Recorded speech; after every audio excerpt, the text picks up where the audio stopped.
Stanko-Casswell Place came about to honor two women who were instrumental to the success over a number of years with Clements Center Society. My mom Nancy's involvement with Clements Center started probably in about 1968. Mom was very much one for being involved with the community and community service. So it was natural for her to seek out somewhere to be able to serve the community here. And she got linked with the organization through one of her fellow teachers.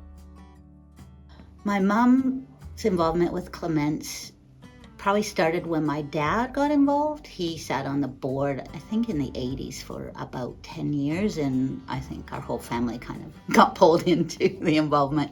And then my mom sat on the board for 25 years after my dad was involved. During that time, the society experienced some challenges and on separate occasions, and both Nancy and Marina found themselves needing to step in terms of taking on some management duties for a short period of time. So for the society to be able to be successful both financially and in its work that it did in community, they were instrumental.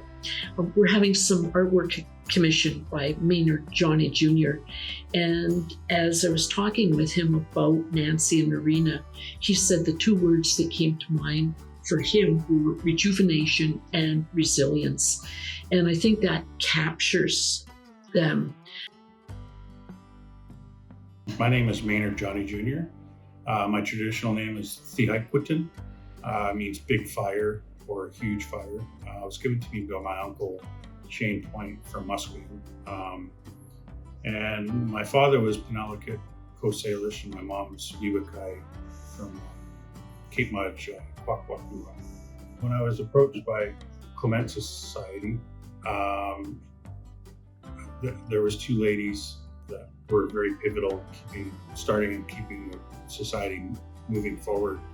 And they wanted something to represent those two ladies in honor of them, and also to signify what the Clements Society is. And rejuvenation and resilience of the salmon is just an amazing thing that happens in nature. Also, the human in the center represents the people that Clements Society helps and the people that work with Clements Society. So overall, it's just the resilience of how things can be done to make a positive step forward. We need a lot of that, especially today.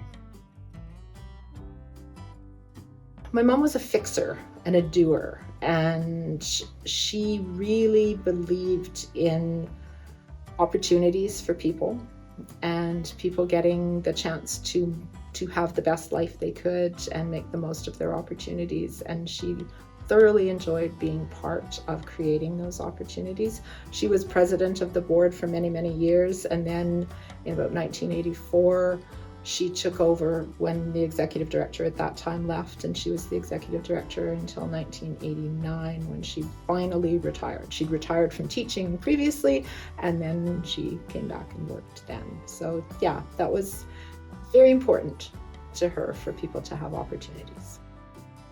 The organization was close to my family's heart, I think, because my dad always sort of was working towards helping people. So people with differences or disadvantaged, he just had that heart to go towards that way and got involved with working with people with special needs, developmental disabilities, and it seemed like whatever my dad's passion was, my mom often followed along. So they were very community-minded. We say the society goes from twinkle to twilight, and I think clearly that Marina and Nancy and Tom, as they did this work, epitomized an understanding of that. So that's why we named the building Stanko-Casswell Place. My mom would be so honored by this. What she really wanted to be remembered for was her service to the community, because that's what she felt very strongly about. And so she would be incredibly embarrassed because she didn't like a fuss being made over her ever. But deep down, she would be thrilled and extremely honored to have this building named after her. I think they were very humble people. My mom was more a behind the scenes kind of person, so I think she would be a little, she may be a bit embarrassed by it, but very proud and, honored by it. She also, anything that honored my dad, so I think with the name Stanko, she'd be so thrilled about. I think my parents were very privileged to be able to do the work they did, and I think they were lucky.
So formerly we were in a well-loved but very old church that had many maintenance issues. We're now in this beautiful, new, inviting space. I feel it provides a home away from home that both the staff, the organization as a whole, and the people we serve can be proud of. And we are very grateful for the opportunity to provide new programming in this space.